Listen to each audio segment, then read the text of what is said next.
Mum was born and bred in Stockton, 1929. She married Dad in about 1953. My sister was born in 55. When Claire was 18, she had a car accident and passed away. Dad passed away nearly 26 years ago, so Mum's sort of been on her own now for that long. But Mum was about 79 and she had a big operation because her spinal column collapsed with osteoporosis. So then she did have a few falls, broke a hip, and her health sort of declined. Val's journey started with a home care package level 2 through Presbyterian Aged Care, which is funded by the usual aged care system.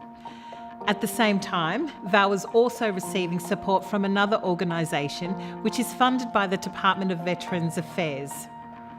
So as Val's needs increased, approval was given for a home care package level 4. However, government rules meant that Val couldn't take the level 4 home care package and veterans support together. So the veterans support funded a registered nurse to visit Val, which was from another aged care provider. Val and her family had a lot of trust in this registered nurse and a really good relationship with her. And we always just called her Nurse Kim. And of course they formed a wonderful friendship, and we were always guided by Kim. So even though PAC could provide a suitable registered nurse, we contacted the other provider and a brokerage agreement was arranged for Val's then current nurse. So this enabled Val to accept her home care level 4 package, which she took with PAC.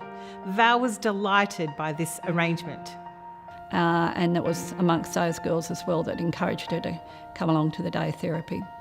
And she did that for quite a few years, and when she was in good health, and that was really good. I think the care that she was provided was excellent at home. It was 3 days a week, and then it got to 7 days a week, as in morning times.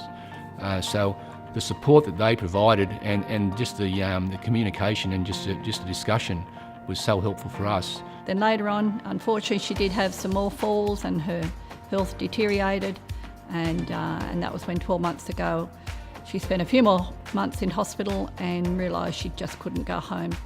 So after a period, Val's needs increased again.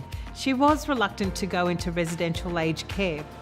But in consultation with Val's family, some residential respite for Val at a PAC residential aged care home was organised so she could get a feel for what residential aged care would be like. Val decided that it was quite good and is now a permanent resident there. Being home was just too lonely. I couldn't live alone because I was falling. But now you don't fall, and that's the best part. And we think too, probably in the last 12 months since she's been here, her general health has probably improved because it's 24-hour care. When you walk in, you're knowing now that she's getting care and she's getting the right care, and that makes you feel good.